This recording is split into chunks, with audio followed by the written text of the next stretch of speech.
Hoy daremos inicio al primer libro histórico de Reyes y vamos a tener un tema bastante interesante titulado El reinado de Salomón sobre el Reino Unido. Entonces, una vez más le damos la bienvenida a nuestro hermano, el maestro Rafael Castellón. Maestro Rafa, bendiciones. Bendiciones, hermano J. Que Dios me le bendiga a cada uno de mis hermanos. Agradecido primeramente con nuestro Señor Jesucristo que nos da esta oportunidad, con la Iglesia Camino de Gloria, su pastor José, juntamente con su esposa, sus líderes y cada uno de mis hermanos de otros países, como están aquí presentes de Chile, de Perú, Argentina, Venezuela, Colombia, etcétera. Pero damos gracias al Señor que nos permite, hermano J, como decía usted, después de un fin de semana muy bendecido, creemos que este inicio de semana lo será también. Las bendiciones están allí, solamente tenemos que extender la mano y eso se llama obediencia para recibirlas. Vamos hoy, hermano J, a comenzar el Primera de Reyes, libro histórico. Seguimos con la historia, por decirlo así, de la era monárquica del pueblo de Israel. Entendiendo que la era de la monarquía es cuando Dios gobierna a través de los reyes. En este caso, un solo rey gobernaba Israel. Su primer rey, Saúl, vimos a un Saúl muy bendecido, pero bien desobediente también.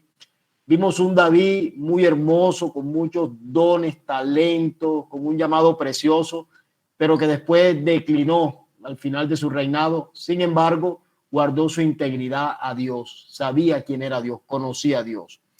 Hoy vamos a ver el reinado de Salomón, un hombre del cual la Biblia deja muchos detalles, como un hombre sabio, un hombre muy bendecido, y era el esplendor del reino de Israel, definitivamente, a lo que vamos a entrar hoy. Vamos a ver nuestro primer punto, hermano J y amados hermanos que nos encontramos aquí. Reinado de Salomón sobre el Reino Unido. Vamos a ver hoy del capítulo 1 al 11, recordando que esto es un panorama bíblico. Esto va a depender de dos cosas. Una, el trabajo que hace el maestro de explicar los asuntos más importantes, y otra, de la lectura y el compromiso que usted tenga de indagar. Es usted y soy yo el responsable de nuestro aprendizaje. Entonces, vamos, el primer punto dice, la ascensión de Salomón al trono. No podíamos entrar antes a cómo Salomón entra al trono si no hablamos de algunos episodios que sucedieron aquí. Dice la Biblia en el capítulo 1 que el rey David ya era avanzado de edad, ya estaba allí, como quien dice, en su lecho de muerte, estaba en la cama, y que había estado tan enfermo que le enviaron a buscar una mujer virgen para que se acostara con él y le diera calor. Pero especifica la Biblia que esta mujer nunca tuvo relaciones con David o David con esta mujer. ¿Por qué se hacía esto? Era costumbre para la ciencia de aquel entonces pensar, o era una ideología de aquellos tiempos, que los hombres ancianos ya en lechos de muerte, para que ellos tomaran un poco de vigor y tuviesen el calor, era prudente colocarle a una virgen a su lado. Tal vez de pronto esto le renovaba las fuerzas, podríamos decir, del alma, pero su cuerpo iba a estar igual y tal vez esto le iba a despertar las ganas de seguir viviendo. Eso eran costumbres de aquellos tiempos, no tiene nada que ver con lo de hoy. No sé que usted mañana esté anciano y pida que le coloquen una virgen a su lado. No lo haga porque eso no es válido para esta cultura. Esa era la cultura de aquellos días. Ok, entonces iniciamos con el primer punto que dice Adonías usurpa el trono de David. Adonías era el hijo de David que venía después de Joab. Joab ya vimos, Absalón. Absalón ya vimos cómo murió después de haberse sublevado contra su padre. Salomón pierde la vida en manos de Joab, el general del ejército de David y de otros 10 hombres. Y entonces David queda ya viejo en el trono, ya está en su casa. Pareciera que no hubiese rey, tal vez porque ya no era el David que se paraba de pronto en el balcón a dar órdenes o a dirigir batallas. Y parece que Adonías aprovecha esto y dice la Biblia en el versículo 5 que dijo en su corazón, yo reinaré. y se hizo de carro y de gente, de caballos y de 50 hombres que corrían delante de él. Muy parecida a la escena de Absalón. No sé si se acuerdan la semana pasada que hablamos de Absalón, que también tomó 50 hombres, carros y caballos e iban delante de él, haciéndole como propaganda. Pero me impacta lo que dice el versículo 6, cuando dice: y su padre nunca le había entristecido en todos sus días con decirle, ¿por qué haces así? Vemos aquí un David decadente como padre, un David no firme como el padre que corrige a sus hijos porque le ama, un David que le alcahueteó mucho a los hijos. Ya vimos lo que pasó con Absalón, lo que pasó con Tamar, lo que pasó con aquel otro que mató a Absalón. Y hemos venido viendo la decadencia de David como padre de familia. Fue un buen rey, pero mucho me temo que David no fue un buen padre de familia. Y este punto debiera de llamarnos la atención a aquellos hombres y mujeres que estamos aquí congregados hoy en el cómo estamos nosotros con nuestros hogares, con nuestras esposas y nuestros hijos. Tal vez somos buenos predicadores, buenos ministros, buenos líderes, buenos maestros, pero tal vez somos un desastre como padre. Entonces tenemos que nosotros tomar el aprendizaje de hoy y que mañana no se escriba en la historia nuestra estas palabras que dicen que nunca corregimos nosotros a nuestros hijos. Y parece que esto lo tomó Adonías como que le dio fuerza, ya que su padre nunca lo había corregido, y él pensó dentro de sí: yo soy el próximo rey. Y entonces este hombre, muy astutamente, dice la Biblia que tomó a Joab, quien era el militar, la mano derecha de David, pero ya usted sabe que en clases pasadas yo le dije que subrayara a Joab porque Joab parecía leal, pero era desleal a David. Y Joab aquí se va con Adonías. Entonces Adonías armó el poder militar, pero no solamente se quedó allí, sino que armó el poder religioso, porque dice que tomó a Abiatar, el sacerdote. O sea, él hizo un gobierno paralelo. Dijo: bueno, yo soy el rey, aquí está el poder militar, tengo el comando militar y también tengo el comando religioso, el comando espiritual, que en cierta manera es el componente de cualquier reino. Entonces, él toma la iniciativa de dar el golpe de estado a su padre y proclamarse rey. Natán alerta o avisa a Betsabé. Sabemos que Natán fue aquel profeta que en 2 de Samuel capítulo 12 confronta a David. Era la boca de Dios, era el hombre guiado por Dios para llevar palabra a aquellos hombres y mujeres que estaban bajo ese reino. Natán se acerca a Betsabé. Betsabé fue la mujer con que David pecó, la mamá de Salomón, y le dice: acuérdate que Salomón tiene la promesa de rey y que Adonías se ha levantado como rey. Tienes que ir a la casa del rey y recordarle la promesa que el rey había hecho sobre tu hijo. Y vea usted que de esta manera Betsabé, muy atenta a las palabras de Natán, que sabía que era el hombre de Dios, va donde David. Crean un plan. Natán le dice: entra tú donde el rey y cuando tú estés hablando con él, yo voy a entrar también.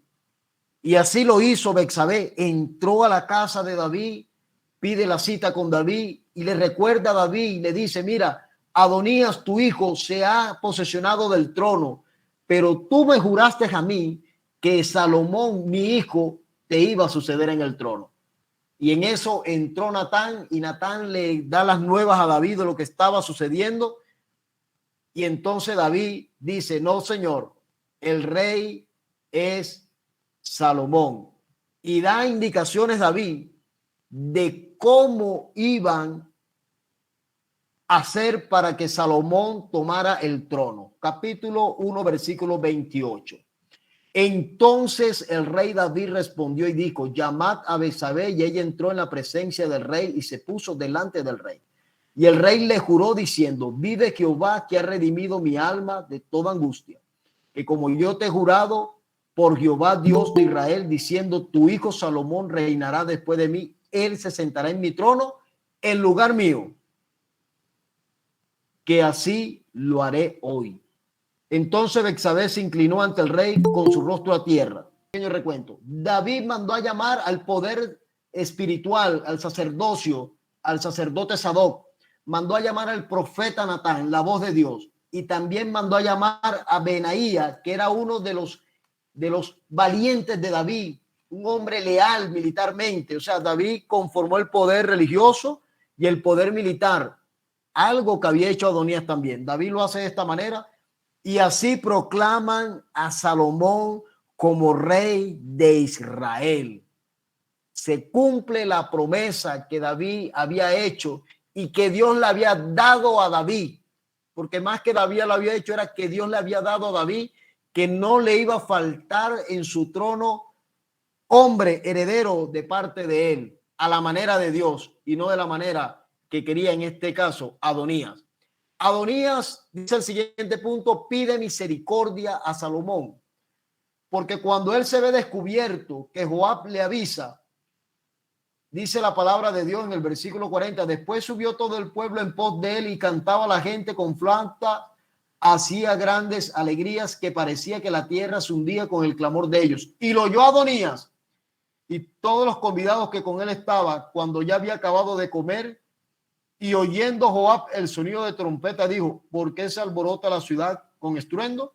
Mientras él aún hablaba, he aquí vino Jonatán, hijo del sacerdote Abiatar, el cual dijo, Adonías, entra, porque tú eres hombre valiente y traerás buenas nuevas. Y Jonatán respondió y dijo, Adonías, ciertamente nuestro señor el rey David ha hecho rey a Salomón, y este hombre va y pide misericordia, y ciertamente le hace Salomón misericordia a este hombre. Versículo 52 del capítulo 1. Salomón dijo, si fueres hombre de bien, ni uno de sus cabellos caerá en tierra, mas si hallare mal, en él morirá. Y envió el rey Salomón y lo trajeron al altar y él vino y se inclinó ante el rey Salomón y Salomón le dijo, vete a tu casa. Le perdonó la vida a Salomón. El hecho de que alguien se levantara en rebeldía ante el rey era digno de muerte. Pero Salomón le perdonó la vida en este instante a su hermano Adonías. David, ya en su condición de vejez, en sus últimas palabras, podríamos decir nosotros, le da instrucciones a su hijo Salomón. Y mire las palabras que David le dice, esfuérzate y sé hombre. O sea, ese mismo esfuérzate se le fue dado a Josué también, ¿verdad? Esfuérzate y sé valiente. Esfuérzate y sé hombre. Y cuando resaltamos el versículo 3 y 4, dice que guardara los preceptos de Dios, los mandamientos, la ley de Moisés, que confirmara la palabra. Quiere decir esto, amados hermanos, que el consejo primero o el más importante que David le deja a Salomón, porque hay muchos consejos después que vamos a ver aquí en esta clase, es que guarde su palabra, la palabra de Dios, el mandamiento de Dios. Y ese es el consejo que debemos de tener nosotros con los líderes que nos van a suceder, con las generaciones futuras que nos van a reemplazar en la iglesia. Y es que hay que enseñarle que hay que tener temor a la palabra, no miedo ni horror, sino respeto, cumplirla, procurar caminar en ella. Este fue el consejo más sabio que David pudo dejarle a su hijo Salomón.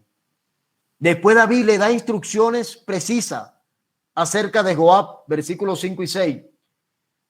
¿Y sabes tú lo que me ha hecho Joab, hijo de Serbia? Lo que hizo a los dos generales, versículo 6. Tú pues harás conforme a la sabiduría, no dejarás descender sus canas al Seol. Se lo encargó a él. David le perdonó la vida, pero le tocaba a Salomón tomar juicio. David le dejó el juicio a Salomón. ¿Se acuerdan de Simeí? Aquel hombre que cuando David huía de Absalón lo insultaba, lo maldecía y le tiraba piedras al rey. ¿Se acuerda que el rey también hizo misericordia con él? Para los que estuvieron en la clase pasada. Bueno, aquí David se lo encarga a Salomón también. Versículo 8. También tienes contigo a Simeí, hijo de Gera, hijo de Benjamín, de Bahurín, el cual me maldijo con una maldición fuerte el día que yo iba a Manahaín. Mas él mismo descendió a recibirme al Jordán y yo le juré por Jehová diciendo, yo no te mataré a espada. David fue claro. David no dijo que no iba a morir. Lo que le dijo es, yo no te voy a matar. Pero ahora no lo absolverás, pues hombre sabio eres y sabes cómo debes hacer con él y harás descender sus canas al Seol. Instrucciones, pero la primera instrucción más sabia y es la que debemos de atesorar hoy es guardar la palabra de Dios. Luego vemos la muerte de David, versículo 10 al 12, cómo David muere lleno de vida, ya dejó instalado a Salomón. Esto nos debe dar una enseñanza y es que los hombres somos pasajeros. Los ministros somos pasajeros, mas el ministerio sigue. David murió, pero el reinado seguía. Mañana usted, maestro, mañana usted que está aquí en esta reunión, profeta, apóstol, como el ministerio que Dios te haya dado, tú y yo vamos a partir de este mundo, pero el ministerio sigue y necesitamos dejar un buen legado. Pasemos a la otra diapositiva, hermana Cindy, por favor. Salomón afirma el reino del capítulo 2 al capítulo 5. Lo primero que acontece en esta parte es que Adonías, quien Salomón le había perdonado la vida, dice la palabra de Dios que él fue a Betsabé, a la madre de David, y le pidió que hablara con su hijo y le diera a la sumanita, a la mujer que le habían dado a David en su vejez. Él le pide eso, le dice, ven, anda y habla ya con David, a ver si por favor me entrega a la virgen aquella que mi padre nunca tocó. Y esto era un acto de rebeldía de igual manera, porque esa niña, su manita, esa mujer virgen, se había sido dado a David, que era el rey. Adonías no tenía por qué haber pedido esto. Y esto le costó la vida a este hombre. Salomón esto no lo soportó al punto que Adonías muere. Adonías es muerto a causa de esta petición. Dice la Biblia que cuando Salomón se enfureció, este hombre envió, vamos a leerlo aquí, versículo 25. Entonces el rey Salomón envió por mano de Benaía, hablando de aquel general que reemplazó a Joab, el cual arremetió contra él y murió. Mandó de isofacto a mandarlo a matar porque su petición de una manera sutil era un acto de rebeldía, era un acto de rebeldía. Estaba rebelde Adonías, aunque ya le habían perdonado la vida. Ok, punto B, Salomón perdona la vida de Abiatar. Abiatar, recuerdan que estaba con Adonías desde el punto de vista como el sacerdote, el poder religioso. El hombre estaba allí, sin embargo, Salomón le perdona la vida. Lo puede leer ahí en el bosquejo usted, para nosotros ganar tiempo aquí. Punto C, Salomón ordena la muerte de Joab. Acuérdese que David le había dado un encargo a Salomón y Salomón lo ejecuta. Vamos a leer versículo 28, dice. Y vino la noticia a Joab porque también Joab se había adherido a Adonías, si bien no se había adherido a Absalón. Y huyó Joab al tabernáculo de Jehová y se asedió de los cuernos del altar. Y se le hizo saber a Salomón que Joab había huido al tabernáculo de Jehová y que estaba junto al altar. Entonces envió Salomón a Benaía, hijo de Josías, diciendo, ve y arremete contra él. Pasado esto, Salomón perdonó la vida de Simeí, el que había ofendido a David, el que lo había apedreado, y hizo un pacto con él. Le dijo, vete para tu casa y no salgas más. Pero aquel hombre, pasado 3 años, dice la Biblia que salió de su casa y y Salomón mandó a matar. Punto E. Salomón se casa con una mujer extranjera. Capítulo 3, versículo 1 al 2. Dice la Biblia que Salomón hizo parentesco con Faraón, rey de Egipto, porque tomó a su hija.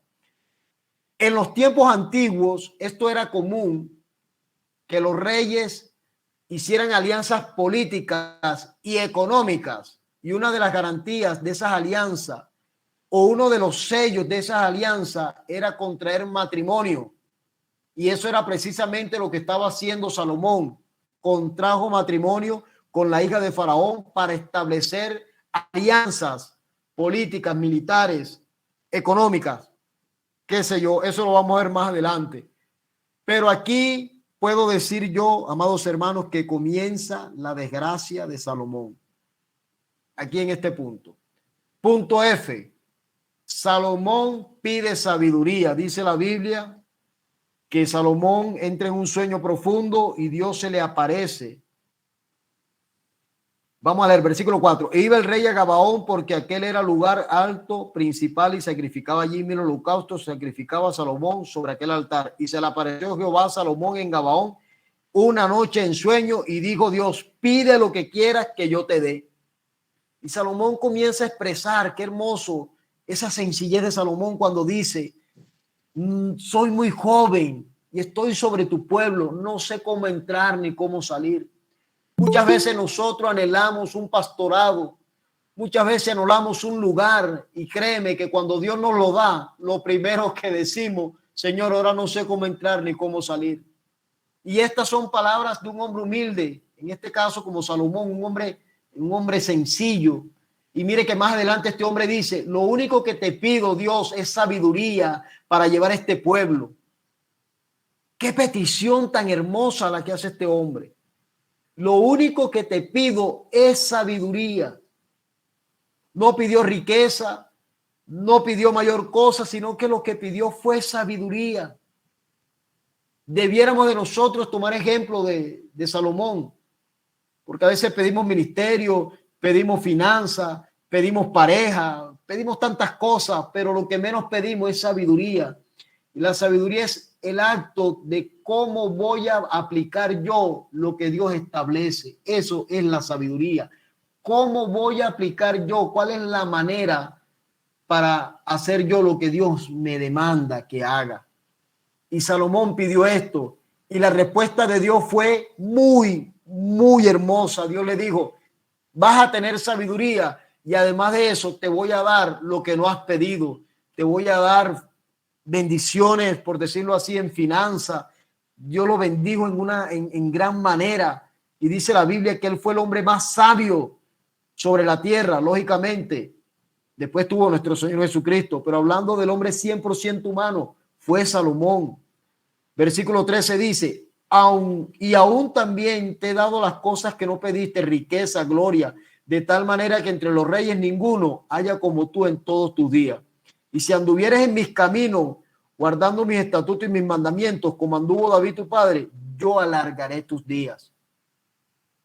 Cuando Salomón despertó, vio que era sueño y vino a Jerusalén y se presentó delante del arca del pacto de Jehová y sacrificó holocausto y ofreció sacrificio de paz e hizo también banquete a todos sus siervos. Quiere decir que Salomón creyó la visión, el sueño que Dios le había dado. Qué hermoso, ¿verdad? Para reflexionar hoy. ¿Qué le estás pidiendo a Dios hoy? O mejor dicho, ¿qué le estamos pidiendo hoy?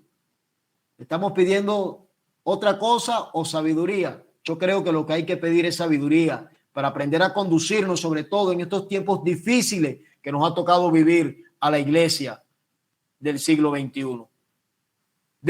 Luego dice el punto H, Salomón y Irán, o el rey de Tiro, hacen un pacto ellos allí donde hacen algunos intercambios. Ya vemos a un Salomón internacional.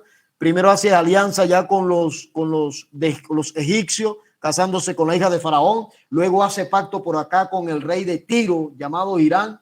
Y comienza Salomón ahora a expandir la visión de alguna manera hacia el exterior, porque iba a necesitar de esa gente del exterior. Esa gente le iba a proveer material para la construcción del templo, de la casa y toda aquella infraestructura que este hombre logró hacer en su reino. Pasemos a la otra diapositiva, hermana Cindy. Salomón construye el templo. Fue una construcción bien hermosa. Yo le invito a leer todo esto. No lo leemos aquí por cuestiones de tiempo y como le hemos dicho el hermano J y mi persona, es un panorama bíblico. Es un panorama bíblico donde tocaremos los puntos más importantes. Lo cierto es que Salomón no solamente hizo un hermoso templo, sino que también edificó otros edificios. Usted puede ver eso en el capítulo 7. Capítulo 7, 13, habla de el intercambio que Salomón hace con el rey de Tiro, con Irán, a causa de los pactos que había hecho antes. Podemos ver también los mobiliarios del templo y todas aquellas cosas que este hombre hizo. Pero terminando esto, dice la Biblia, que Salomón dedica el templo con una oración extraordinaria. Yo invito a la iglesia de hoy a leer esa dedicación que Salomón hace del templo por medio de una oración donde él promete consagrar ese templo a Dios, donde él se compromete a servir a Dios y donde Dios le da su respuesta, que es lo que vamos a ver en el capítulo 9, cuando Dios hace pacto con Salomón. Dice así, 9:1. Cuando Salomón hubo acabado la obra de la casa de Jehová y la casa real y todo lo que Salomón quiso hacer, Jehová apareció a Salomón por segunda vez como le había aparecido en Gabaón y le dijo: yo he oído tu oración y tu ruego que has hecho en mi presencia. Yo he santificado esta casa que tú has edificado para poner mi nombre en ella para siempre, y en ella estarán mis ojos y mi corazón. Escuchó la oración y Dios le dice que él se complació y que su nombre iba a estar en ese templo. Pero Dios comienza a decirle ahora que era necesario que él anduviese como anduvo David, en integridad de corazón, en equidad, haciendo las cosas que él le ha mandado por medio, versículo 4, estoy leyendo los últimos textos, de sus estatutos y sus decretos, hablando de su palabra. Dios le dice: está bien, yo voy a poner aquí mi nombre, pero necesito, Salomón, que tú respetes mi palabra. Hoy quita el nombre de Salomón y coloquemos el nuestro. Necesito, Cindy, Adelfo, J. Necesito que cada uno de ustedes, Audrey, Daniel, Elba, Diego, Derwin, Elizabeth, Génesis, Juan Carlos, Lauren, Leopoldo, que todos nosotros nos comprometamos a obedecer su palabra para recibir la bendición de Dios. No es lo que hemos construido, no es lo que hemos conseguido. Primero, es lo que Él nos ha dado, porque no tenemos nada que no nos haya sido dado de arriba. Y que eso que nos ha sido dado de arriba demanda obediencia a la palabra de Dios, porque es allí donde está la bendición de la humanidad, la tuya y la mía también, amado hermano. La prosperidad y fama de Salomón. La prosperidad y fama de Salomón. Bueno, era tan famoso Salomón que lo visitó por ahí una reina de Saba, le llevó ofrendas, mucha riqueza, y esa fama de Salomón se extendió a grande escala, hermano. Salomón fue un hombre tan bendecido en este asunto, pero qué lástima, como decía una vez el hermano Juan Ferrer, hablando de que si era necesario que los hombres de Dios siempre decayeran. Y no es que sea necesario, sino que pasa cuando no estamos velando. Y que estas enseñanzas deben de prender el bombillo de alerta en cada uno de nosotros. Porque a veces nos descuidamos en cosas pequeñas y decimos: no, eso yo lo supero. No, eso no me va a hacer daño. Y la Biblia dice que las zorras pequeñas son las que echan a dañar los cultivos. Y las zorras pequeñas comenzaron a entrar en la vida de Salomón. Pasemos la otra diapositiva, hermana Cindy. Las zorras pequeñas comenzaron a entrar en la vida de Salomón. ¿Cuándo? Cuando se casó con la hija de Faraón. Comenzó Salomón a romper con los estatutos de Dios. Comenzó Salomón entonces a hincharse de orgullo porque su fama era extendida. Y es aquí donde nosotros, los ministros de Dios, tenemos que velar. Velar en todas las áreas nuestras. Tomar ejemplo o tomar de la enseñanza de David, un buen ministro pero un mal padre. Eso es para que nosotros corrijamos y no seamos malos padres. Ahora vamos a tomar el ejemplo de Salomón, cosas pequeñas. Eso no salva ni condena. Eso no me va a llevar al infierno. Y mire que aquí comienza la desgracia de Salomón. Qué tristeza después de haber escuchado que Dios le dijo que no iba a haber un hombre más sabio que él sobre la tierra, que no iba a haber un hombre que tuviese tanta riqueza y tanta gloria. Y quiero decirte que la historia determina, la historia humana, corroborada por la historia bíblica, determina que Israel no tuvo un tiempo más glorioso y más próspero, sino el que vivió debajo del reinado de Salomón. Pero qué triste que después de que Salomón llega a la gloria, se va por el despeñadero, por un descuido, por un no salva ni condena, por un es que Dios conoce mi corazón, es que Dios sabe, hermano y hermana, es que Dios sabe, pastor. Sí, Dios sabe, y Dios también tiene la salida, porque dice la Biblia que juntamente con la prueba Él da la salida. Pero si la prueba la buscaste tú mismo, entonces yo creo que tú tendrás que aprender a nadar y va a ser difícil si no te agarras del salvavidas de Dios, que es su palabra. Capítulo 11 dice: pero el rey Salomón amó, además de la hija de Faraón, a muchas mujeres extranjeras, a las de Moab, a las de Amón, las de Edom, la de Sidón, la Getea, gente de las cuales Jehová había dicho a los hijos de Israel: no os llegaréis a ellas, ni ellas se llegarán a vosotros, porque ciertamente iban a hacer inclinar el corazón hacia sus dioses. Deuteronomio 7, versículo 1 al 5, determina esto la ley, que no debía de tomar mujeres extranjeras. Deuteronomio 17 dice la Biblia, versículo 16, pero hablando al rey, pero él no aumentará para sí caballos, ni hará volver al pueblo a Egipto con el fin de aumentar caballos, porque Jehová ha dicho: no volváis nunca por este camino. Pero él hizo pacto con Egipto y dice que se hizo de muchos carros y caballos. Ya su confianza no estaba en Dios, sino que estaba en los carros y caballos. Su corazón se había ido por un barranco, porque dice la Biblia que ahora él ofrecía sacrificio a los dioses de las muchas mujeres que él tenía. Versículo 7 del capítulo 11. Entonces edificó Salomón un lugar alto en Quemos, ídolo abominable a Moab, en el monte que está enfrente de Jerusalén, y a Moloc, ídolo abominable de los hijos de Amón. Así hizo para todas sus mujeres extranjeras, las cuales quemaban incienso y ofrecían sacrificio a sus dioses. Y se enojó Jehová contra Salomón, por cuanto su corazón se había apartado de Jehová, Dios de Israel, que se le había aparecido 2 veces. Y le había mandado acerca de esto, que no siguiese dioses ajenos, mas él no guardó el mandato de Dios. Aleluya, hay mucho que aprender, hermano. ¿Qué puede estar desviando nuestro corazón hoy de la perfecta voluntad de Dios?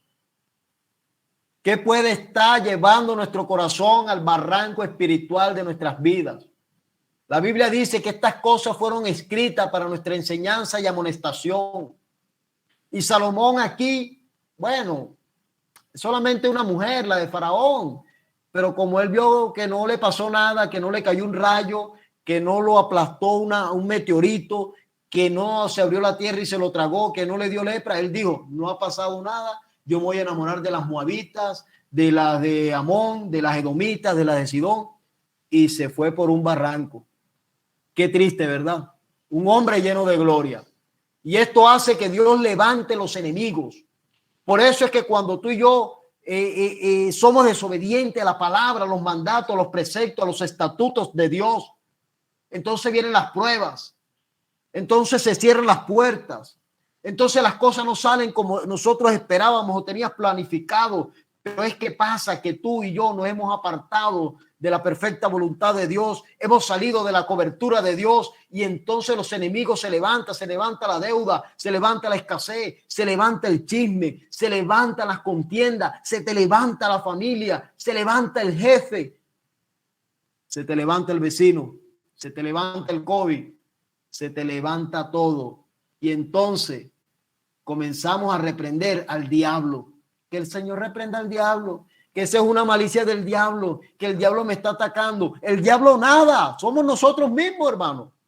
La Biblia dice que si alguno es tentado, no diga que es tentado de parte de Dios, porque Dios no tienta a nadie, ni él puede ser tentado, sino que cada uno es tentado de sus propios malos deseos.